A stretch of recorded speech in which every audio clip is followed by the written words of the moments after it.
Olá pessoal, tudo bom? Hoje eu vou começar aqui a nossa live falando um pouquinho sobre quem eu sou, onde eu me formei e o que a gente vai fazer nos nossos próximos cursos, tá bom?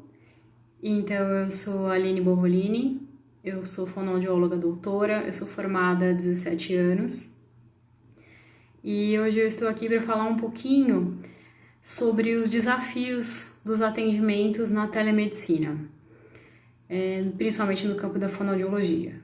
Então, o que a gente tem visto, principalmente dos relatos de muitos colegas, é sobre as dificuldades de como manter a atenção, né, dos nossos pacientes durante 1 hora, 40 minutos de atendimento, sobre como conseguir manter as interações, sobre até mesmo para o nosso próprio preparo, né? Porque é uma novidade muito grande. E então, e realmente o pessoal tem participado bastante, perguntado bastante de como que a gente vai realizar essas, essas interações. Já temos alguém aqui querendo conversar. Oi, Cris. Caiu. Bom, e agora então eu vou falar um pouquinho sobre os desafios da minha especialidade na fonoaudiologia, que é a questão do atendimento fonoaudiológico para os pacientes de terapia do processamento auditivo central. Como que a gente faz para poder seguir com os nossos atendimentos, né? Principalmente quando a gente faz a terapia acusticamente controlada, que depende dos equipamentos, né? Do audiômetro, de uma sala acústica, de uma cabine. Então, como que a gente consegue fazer que o nosso paciente continue recebendo os estímulos de forma acusticamente controlada. Então, para tentar transpor esse desafio, nós, a sigla, né, e nós vamos realizar um workshop sobre como você poder produzir as estratégias de processamento auditivo utilizando um software de edição de audição. Então, pensando nisso, o que eu vim falar aqui hoje com vocês? Então, justamente sobre isso, sobre como que a gente vai realizar no decorrer do curso, né? O que nós vamos apresentar, como vai, com os, quais os materiais que nós vamos utilizar. Eu tenho um pouquinho de vergonha de falar em brincadeira, pessoal, não tem não. Então, o raciocínio vai acontecendo e eu vou tentando linkar. E, bom, enfim. O nosso curso ele vai ser totalmente online, para justamente poder respeitar as regras, né, de afastamento social. O nosso público-alvo são fonoaudiólogos, tanto em formação quanto já formados. E o nosso intuito é justamente conseguir fazer com que a gente construa estratégias de processamento auditivo central de uma maneira que se assemelhe ao que a gente realiza na terapia acusticamente controlada. Eu já gostaria de dizer de antemão que, assim, essas estratégias, elas são similares ao que a gente faz utilizando o audiômetro, elas não substituem o equipamento, né? A nossa intenção é realmente só fazer com que os nossos pacientes não tenham uma interrupção do atendimento por conta de não poder estar presente e de a gente não ter como levar o audiômetro nem pela internet e nem na casa do paciente para poder dar continuidade nas terapias nesse período de afastamento social. Bom, então, assim, o que nós vamos trabalhar nesse curso, o que nós vamos falar nesse curso, quais vão ser os nossos temas abordados. Então, a primeira coisa que vai ser, a primeira parte, né, que vai ser abordada são justamente os conceitos básicos sobre o processamento auditivo central, pensando que esses conceitos são os que estruturam justamente a realização da terapia auditiva, né? a gente tem que sempre levar em consideração todos os aspectos, tanto do organismo quanto do estímulo utilizado, para poder criar uma estratégia para que ela seja realmente efetiva para o nosso paciente. Então, pensando nisso, nosso curso vai abordar conceitos como redundância intrínseca, redundância extrínseca, as habilidades auditivas, os processamentos top-down e bottom-up, os tipos de escuta que a gente pode proporcionar ao nosso paciente. Então, vão ser uma parte teórica bem bacana, bem pensada justamente para quê? Para que as nossas estratégias montadas, elas realmente sejam bem condizentes com aquilo que o nosso paciente precisa. Outros temas a serem abordados no nosso curso, no nosso workshop, são como que, olhando um relatório, como que, observando o nosso paciente, a gente consegue fazer com que ele seja bem treinado, né, bem terapeutizado. Então, nosso raciocínio é justamente pensar o que eu preciso observar. Então, por exemplo, quando eu recebo esse paciente, né, no nosso caso agora, a maioria já começou sendo atendido antes do isolamento social, mas no caso de que a gente fosse começar um paciente agora, o que eu precisaria observar nesse paciente na minha primeira sessão para que ele pudesse receber um melhor atendimento em telemedicina para a terapia do processamento? Então, a primeira coisa que a gente tem que observar sempre, todo e qualquer paciente, seja pelo mundo real, seja no virtual, é como está o funcionamento da linguagem desse paciente. Esse paciente tem que ser capaz de desenvolver tanto uma estratégia de resposta, quanto uma estratégia de compreensão do que está acontecendo, né? E de poder interagir com o terapeuta. Então, se eu posso dizer uma coisa muito importante para qualquer abordagem terapêutica, é realmente prestar atenção na questão de linguagem desse paciente, seja a linguagem oral, seja a linguagem escrita. Esse paciente, ele realmente tem que ser muito bem observado. Por quê? Porque quando a gente está falando da reabilitação do processamento auditivo, a gente depende exclusivamente, a princípio, da questão da linguagem. Então, a gente precisa que esse paciente tenha esse alicerce bem firmado. Tanto que, assim, eu tenho casos que eu recebi o paciente, isso enquanto a gente ainda estava tendo atendimento ao vivo, em que nitidamente o paciente não tinha uma base de linguagem estruturada. Então, antes de começar o atendimento do processamento, ele foi encaminhado para a terapia fonoaudiológica e ele só vai retornar para o processamento quando essa linguagem já estiver realmente funcionando, essa linguagem já estiver um pouco estruturada, porque senão o nosso trabalho não vai render, tá? E aí esse paciente vai entrar naquela situação de que ele vai ficar frustrado, ele não vai desenvolver, e aí o que a gente faz com toda essa situação? Simplesmente continua tocando? Não. Nossa função não é essa. Nossa função é justamente fazer com que esse paciente melhore. Então, essa é a primeira coisa que todos nós temos que observar nos nossos pacientes, é a questão da linguagem. A segunda questão que a gente tem que prestar bastante atenção é justamente no desenvolvimento motor desse paciente. Nossa, Aline, mas desenvolvimento motor, por que eu tenho que olhar isso se eu vou tratar só a parte de audição dele, só a parte do processamento auditivo? Bom, então por que a gente tem que observar essa questão motora? Porque ela é a base de todo o nosso funcionamento, né?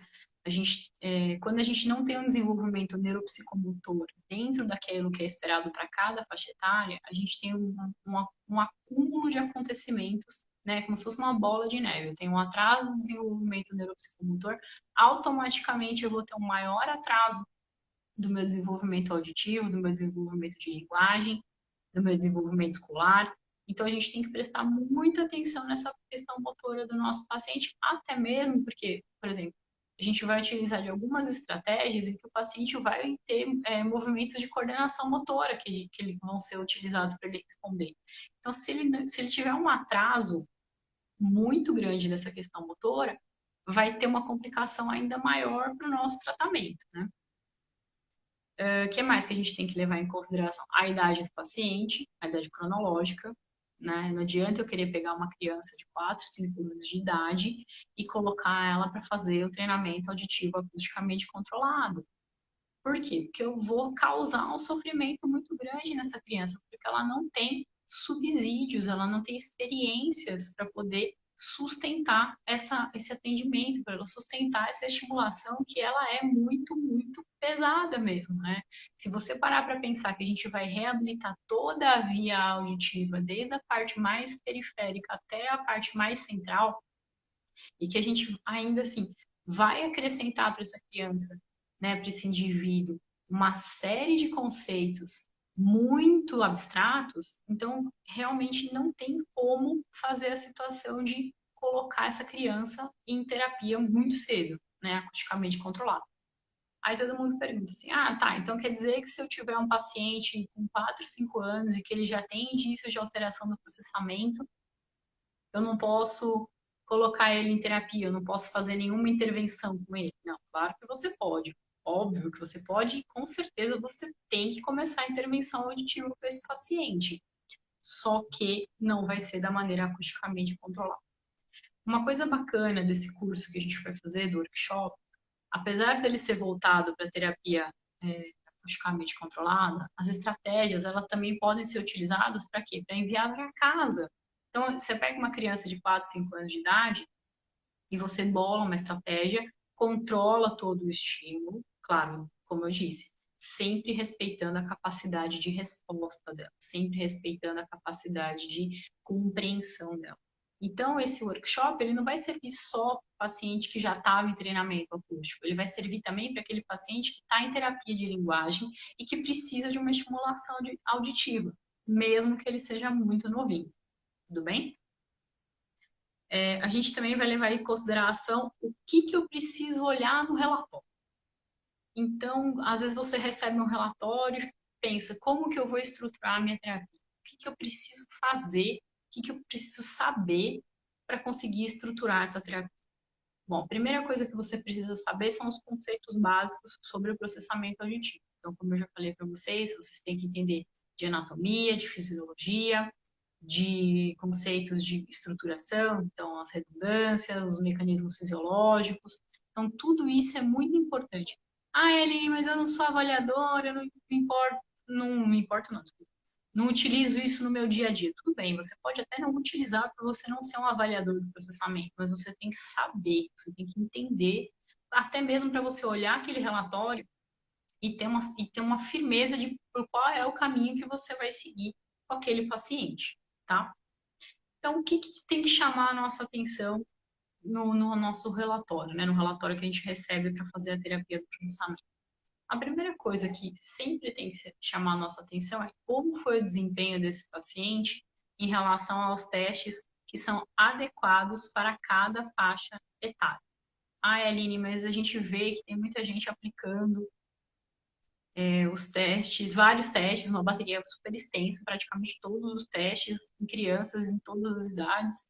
E o que eu faço com isso? Primeiro, sempre de todo, bom senso. Bom senso é primordial sempre.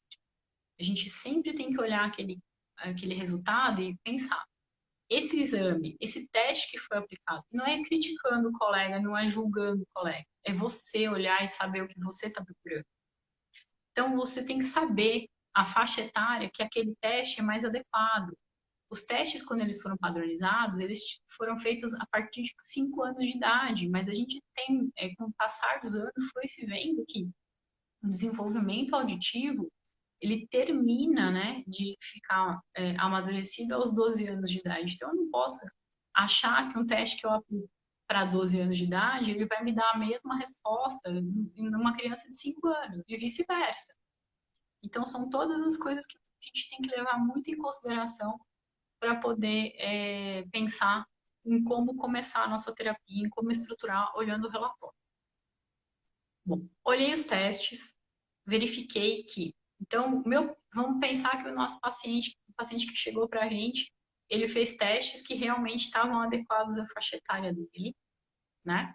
E O que eu preciso olhar com isso? Agora eu vou olhar a parte quantitativa, eu vou olhar a parte das porcentagens de acerto, para ver o quanto que esse paciente teve de dificuldade em resolver aquelas tarefas que foram propostas para ele durante a avaliação. Digamos que a gente tem um paciente que foi muito mal em todas as habilidades auditivas.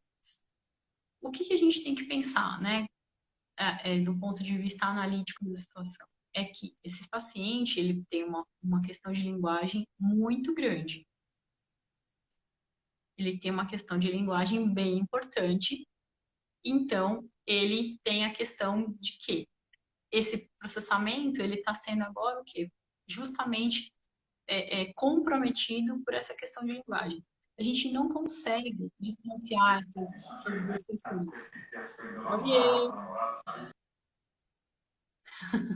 A gente não consegue afastar essas duas questões, né? A gente sempre pensa assim, eu vou desenvolver o paciente, eu vou pôr ele para fazer terapia do processamento auditivo, automaticamente a linguagem dele já vai voltar a se reestruturar. Não, calma, não é assim.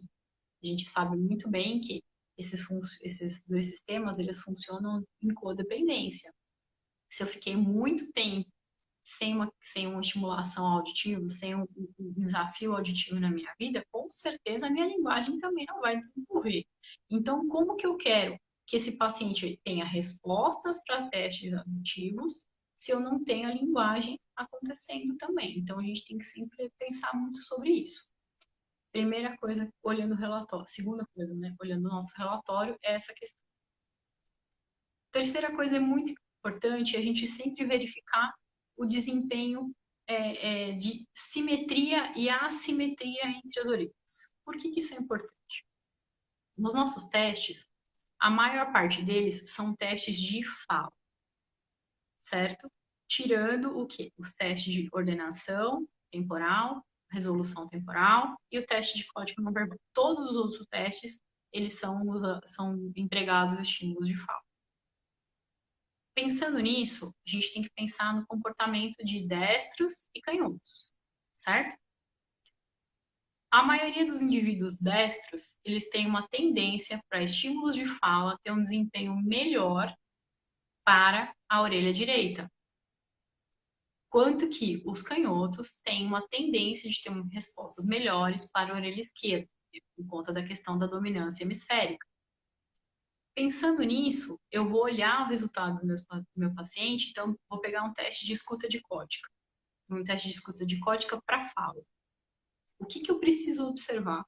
Se eu realmente tive meu indivíduo é destro, esse paciente ele teve um desempenho um pouquinho melhor na orelha direita do que na esquerda, se não teve, o que eu tenho que tirar de raciocínio disso para quando eu for começar a fazer a terapia fonoaudiológica? Um indivíduo que é canhoto, ele não apresentou vantagem da orelha esquerda. Será que realmente a configuração hemisférica dele é de dominância para fala para o hemisfério direito? Então, são todas as coisas que a gente tem que levar em consideração. Tirando essa questão, né, uma orelha em relação à outra, eu também tenho que pensar no efeito aprendizagem. Então, quando eu estou quando eu estou olhando os testes monóticos, o que eu tenho que ter noção? Que a segunda orelha, em teoria, ela tem que ter um desempenho um pouquinho melhor que a primeira orelha testada. Por quê? Porque ela já foi apresentada, né?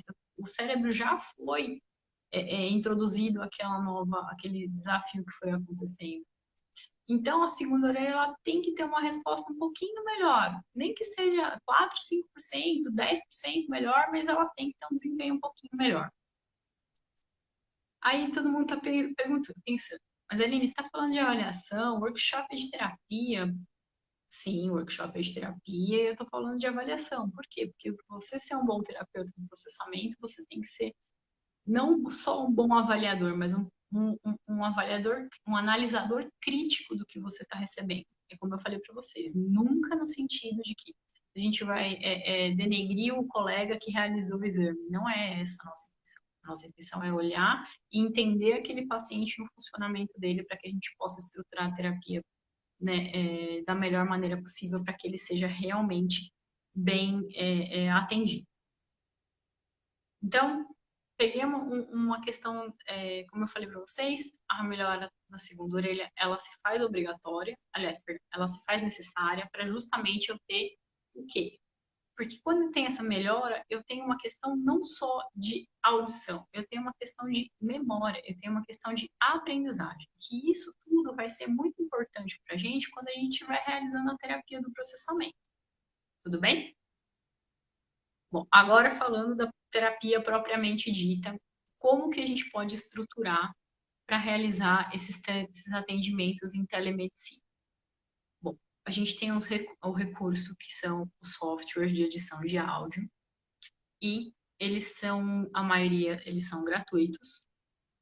Então a gente tem acesso e o que a gente vai fazer nesse curso é justamente ensinar a como montar as estratégias não só da parte da teoria do processamento, mas como da execução do próprio software, tá? Então, pensando nisso, nosso workshop vai trabalhar todas essas questões nesse sentido. Pontos importantes quando você vai produzir material para divulgar. Primeira coisa muito importante, a gente tem que tomar muito cuidado com a autoria dos materiais que a gente vai utilizar. Mas eu vou ler um texto que é da Cecília Meirelles, né, e gravar a minha voz. Então ele é autoral. Teoricamente, sim. É a sua voz que está lendo, né, que está narrando o texto, mas o texto é da Cecília Meirelles. Então a gente tem que tomar muito cuidado com esse tipo de recurso para nossa gravação. Eu vou usar uma lista de palavras, eu vou usar histórias que eu criei, tudo bem. Aquilo que foi da sua própria criação ou aquilo que é de domínio público, a gente realmente pode utilizar, sempre referenciando, tá? E música? Posso usar qualquer música? Posso usar qualquer... Não, a gente tem que tomar muito cuidado, até mesmo porque, assim, para você estruturar uma boa terapia do processamento, você tem que ter muita ideia daquilo que você quer trabalhar com aquele paciente e daquilo que ele é capaz de entender. Então, algumas dicas são: a primeira coisa de todas é verificar quais são os interesses daquele paciente. Ele gosta de mangá, ele gosta de gibi, ele gosta de filmes de terror, ele gosta de rap.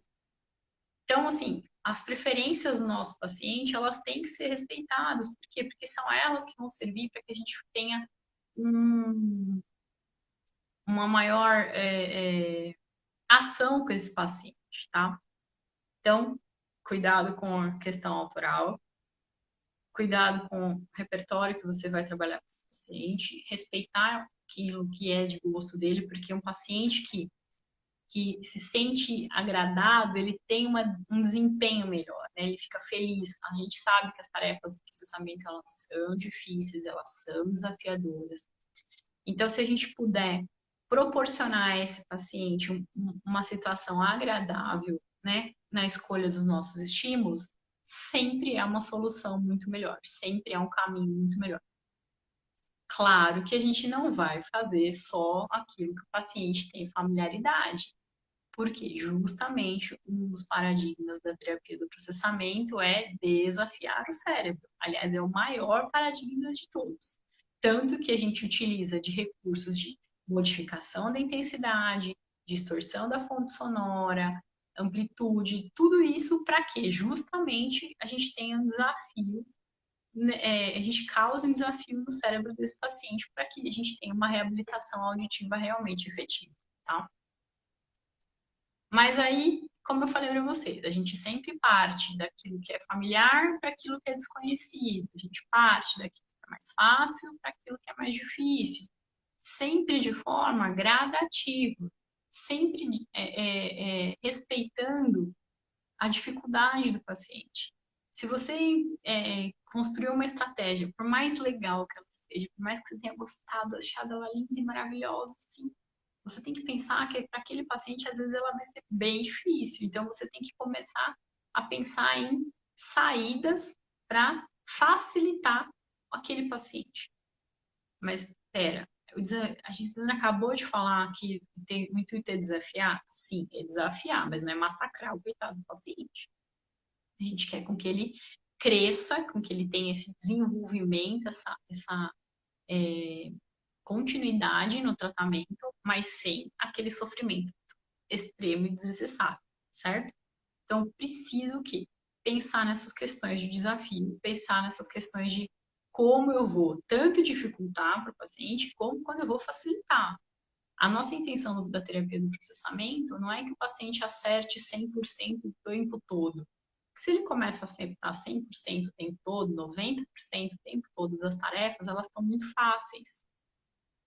Agora, se a gente começa a aplicar uma tarefa nele e ele começa a acertar menos que 70%, ou seja, 60%, 50%, ela está muito difícil. Então, a gente tem que ter estratégias para conseguir manter os acertos desse paciente entre 70% e 80%. Porque é nessa faixa que a gente consegue fazer com que o cérebro sustente a atenção por mais tempo para estímulos auditivos.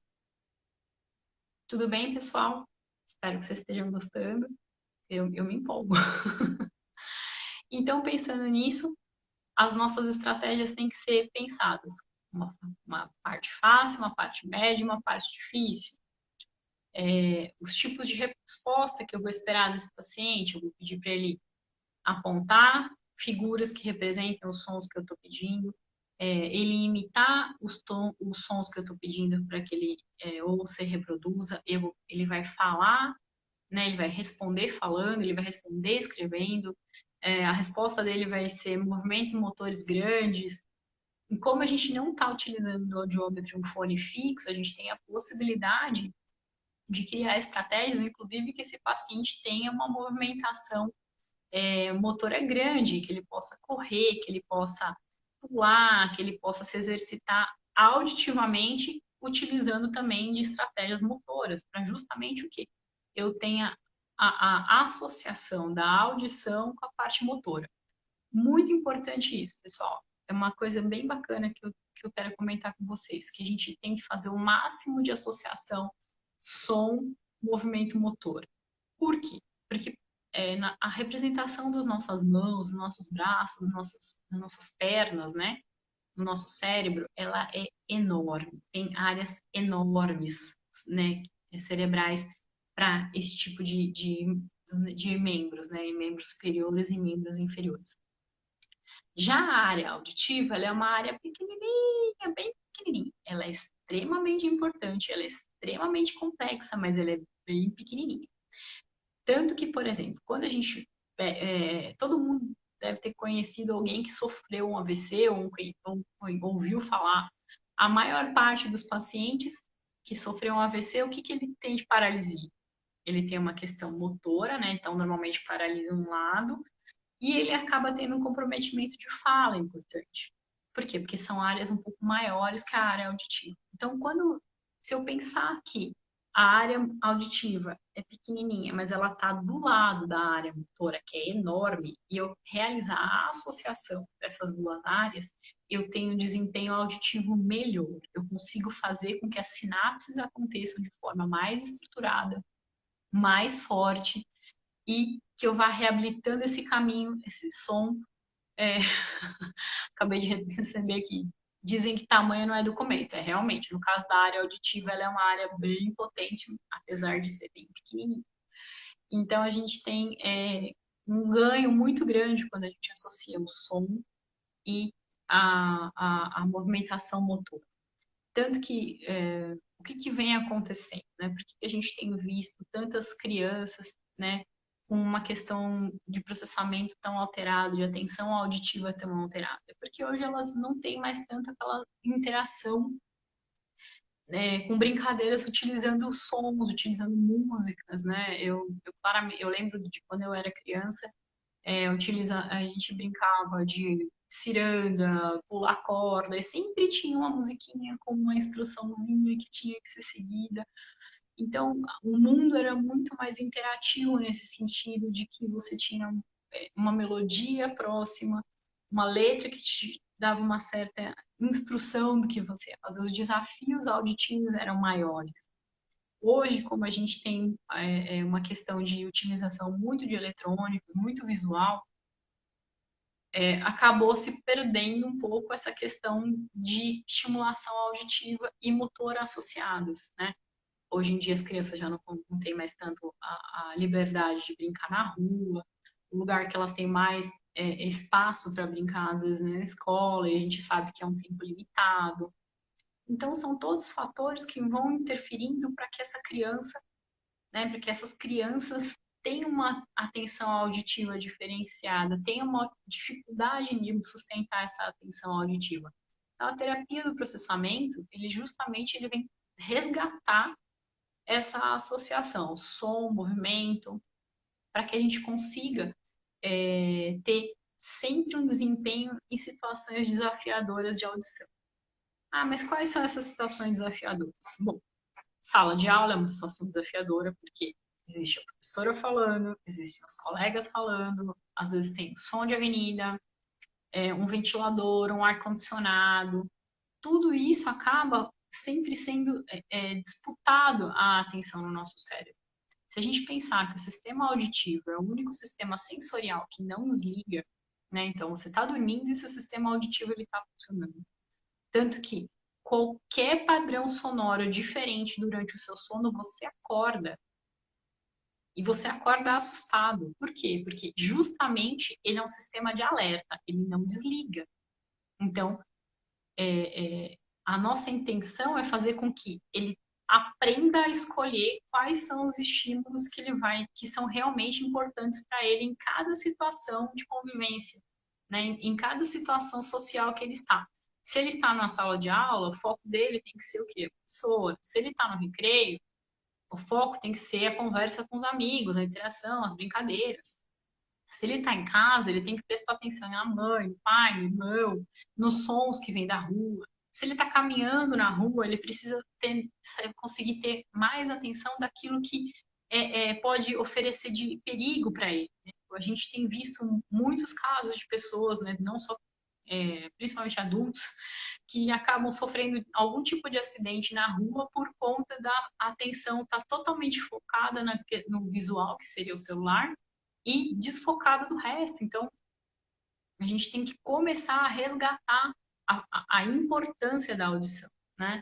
É um sentido que não desliga e que é extremamente complexo, que desgasta, que despende um gasto de energia muito grande para o cérebro, mas que é muito importante, muito essencial para a nossa vida.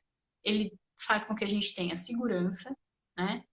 Ele faz com que a gente tenha significado, a audição faz com que a gente tenha a capacidade de abstrair. Então, é um sentido muito importante para ser menosprezado. Ele precisa ser resgatado, ele precisa ser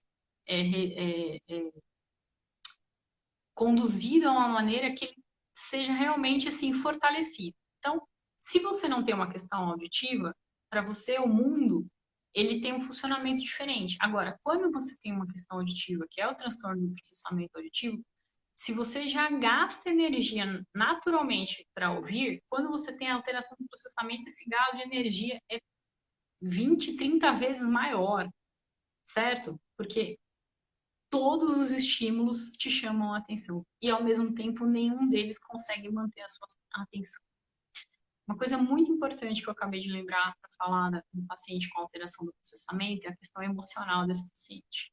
A maioria desses pacientes, eles têm uma tendência de se considerarem fracassados. Por quê? Porque eles são rotulados, né? Eles são rotulados de preguiçosos, eles são rotulados de dispersos, de agitados ou de muito quietos. Então, são indivíduos que o tempo todo são rotulados e não é por escolha. A criança não escolhe não ouvir, ela não escolhe não prestar atenção. É como eu falei para vocês, é um sistema que não desliga nunca. Então, ninguém simplesmente olha e fala, hoje eu vou decidir não escutar. Isso não existe, tá? O que tem que ser levado em consideração é essa parte emocional, que ela é muito importante para o nosso paciente. Ele apresenta muita dificuldade de atenção. Uma coisa que eu ouço muito quando eu recebo um paciente, ele só escuta o que ele quer. Gente, isso não existe. tá? E que bom que esse paciente tem algum assunto que chame a atenção auditivamente dele, que ele consiga sustentar a atenção. Ótimo, esse é o nosso ponto de partida. Lembra que eu falei para vocês? A gente tem que começar daquilo que é familiar para o paciente. Se tem um assunto que ele consegue sustentar a atenção, essa é a nossa porta de entrada, tá?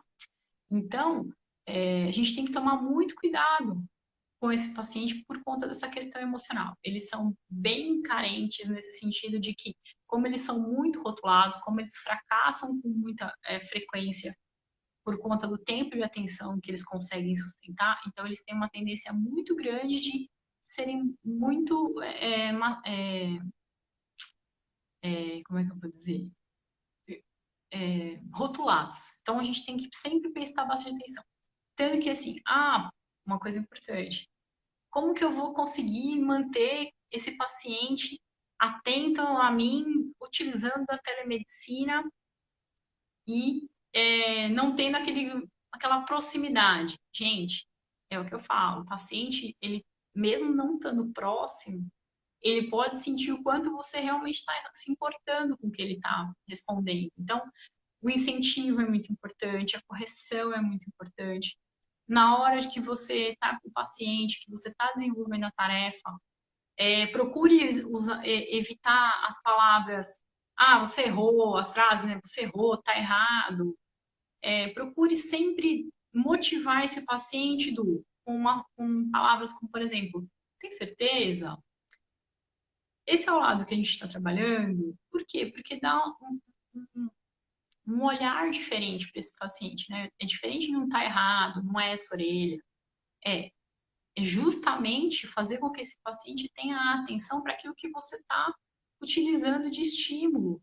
Se você quer que ele foque na orelha direita e ele começou a te responder da orelha esquerda, você falar, é da esquerda que você está respondendo. O que vai causar nesse paciente? Frustração, e é aí que ele vai desistir, porque já está difícil, você não está ali perto junto com ele, a interação é pela internet, então bastante cuidado na hora de conversar com esse paciente para que a gente para que a gente possa justamente fazer com que ele se sinta acolhido. Utilize estratégias nesse sentido. E uma coisa legal, né, nisso é que a hora que você faz um comentário do tem certeza?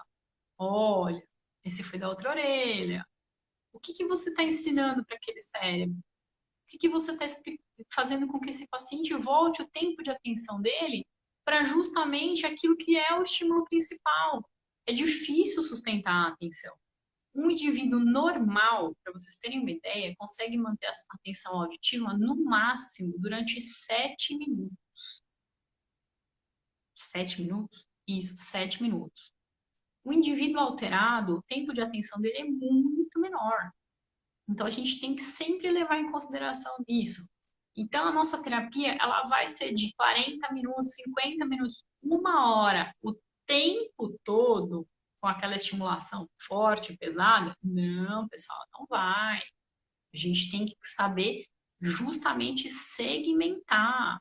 A gente tenta sustentar 10 minutos de atenção no primeiro momento, que é a hora que o paciente chega, está descansado. Conforme a terapia vai decorrendo, a gente vai diminuindo, e a gente vai dando estratégias de conversa com ele durante a interação, durante a situação, para que ele justamente tenha aquele tempinho de dar uma respirada, aquele tempinho de conseguir se reorganizar para voltar a prestar atenção na sua estratégia, porque senão, de novo, a gente cai na questão da frustração. A gente cai de novo na questão do fracasso. E esse paciente, ele já vem de um histórico de frustração, ele já vem de um histórico de fracasso. A gente não pode perpetuar esse ciclo. Tudo bem, pessoal?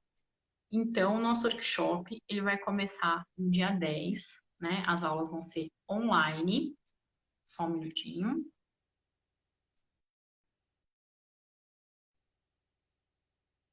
E ele vai trabalhar justamente essas questões de quais são os conceitos do processamento que são utilizados para as estratégias.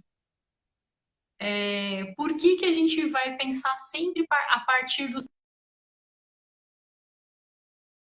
Oi, Vanessa! Aí.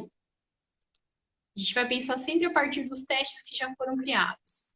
Ah, Aline, mas eu posso usar os testes? Então,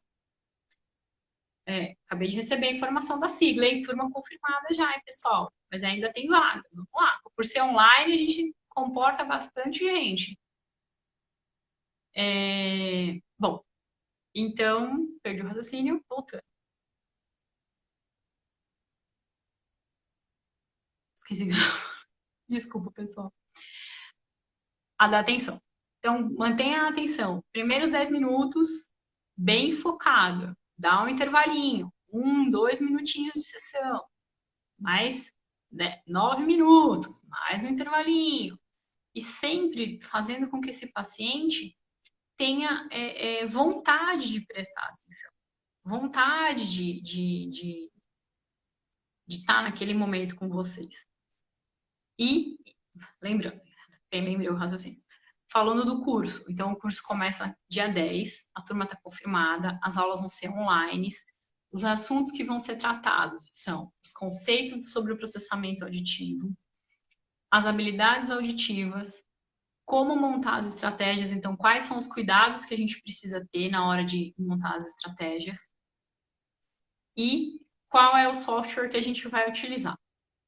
Muito importante pensar que, como eu falei para vocês, essas estratégias, elas não vão substituir o treino acusticamente controlado, mas elas vão ser de grande ajuda, né, e de grande contribuição para esses pacientes enquanto a gente está nesse período de quarentena. Depois da quarentena, eu vou jogar tudo isso fora. Não, calma, você pode utilizar essas estratégias justamente para a sua terapia para casa. Os testes auditivos, eu falei para vocês de que a gente vai basear as estratégias nos paradigmas dos testes. Por quê? Porque esses testes, eles já foram padronizados e validados. Então, a maneira como eles foram raciocinados, os desafios que eles foram pensados, eles já estão mais do que consolidados há quase 30 anos aqui no Brasil. Né? E a maneira como eles foram pensados pelas professoras, a professora Liliane Desgualdo Pereira e a professora Eliane Xuxá, justamente foram estruturados pensando em que quais são os melhores estímulos que a gente tem na nossa língua, quais são os desafios que a maior parte da população é capaz de desenvolver, quais são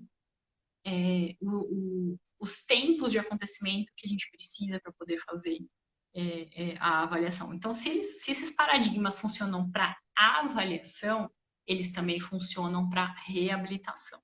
Claro que de uma maneira diferente. Na avaliação, eu quero saber quanto aquele paciente tem de processamento funcionando, e na terapia eu quero restabelecer aquilo que está faltando.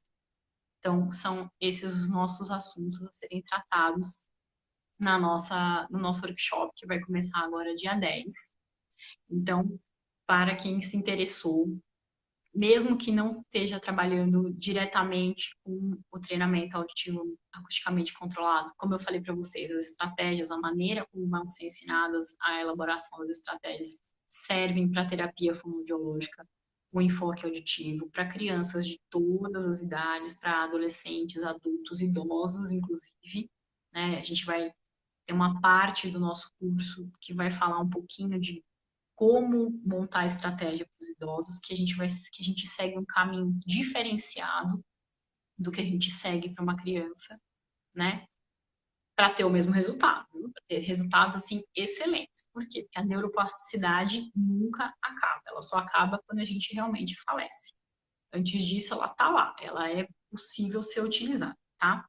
Então, pessoal, espero vocês no nosso workshop agora no dia 10. Primeira aula, hein? Já tá tudo certinho, prontinho, esperando por vocês, para que a gente possa construir juntos. Então, nós vamos ter 2 aulas teóricas e nós vamos ter aulas de discussão de casos e de elaboração das estratégias ao vivo e a cores em 3 dimensões, além, ao vivo e a cores em 3 dimensões, pela internet, por conta do isolamento social, sempre respeitando isso, para que todos estejamos em segurança. E vão ser dados para os nossos participantes algumas estratégias já prontas. Então, pessoal, o curso está muito bacana. Eu sou suspeita para falar, mas o curso está muito bacana, muito bem estruturado. Ele foi pensado tanto para quem ainda está se formando, para quem já é formado. E o carinho é sempre muito importante. Então, eu espero que vocês gostem muito do nosso curso, espero que vocês tenham gostado da nossa live. Desculpem algumas falhas de raciocínio, é a idade. Não, brincadeira. Então, é isso, pessoal. Eu espero que a nossa live de hoje tenha sido esclarecedora e que tenha motivado vocês a participar do nosso curso.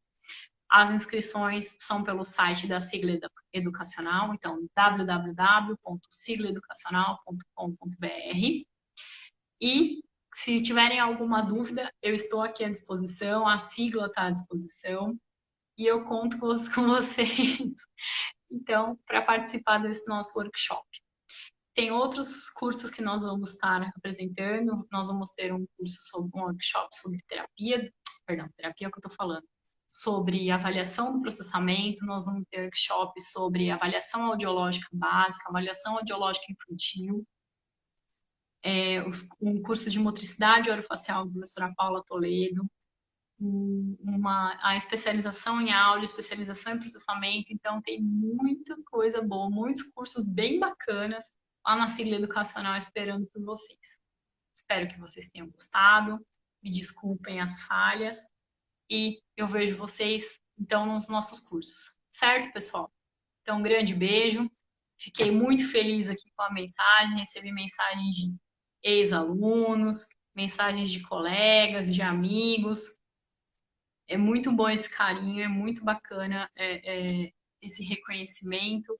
Espero fazer jus a todo esse carinho, a todo esse reconhecimento, porque é muito importante e eu me sinto muito responsável e eu me cobro muito sobre isso para que realmente tudo que eu faço, seja para aula presencial, aula gravada, para que seja da melhor maneira possível, para que todos nós possamos construir conhecimento, porque quando a gente ensina, a gente também aprende. Certo, pessoal? Então, um beijo grande e vejo vocês nos cursos. Entrem lá em siglaeducacional.com.br. Tem bastante coisa de bastante áreas na nossa grade lá, pessoal. Então, vejo vocês. Beijo. E por hoje é só.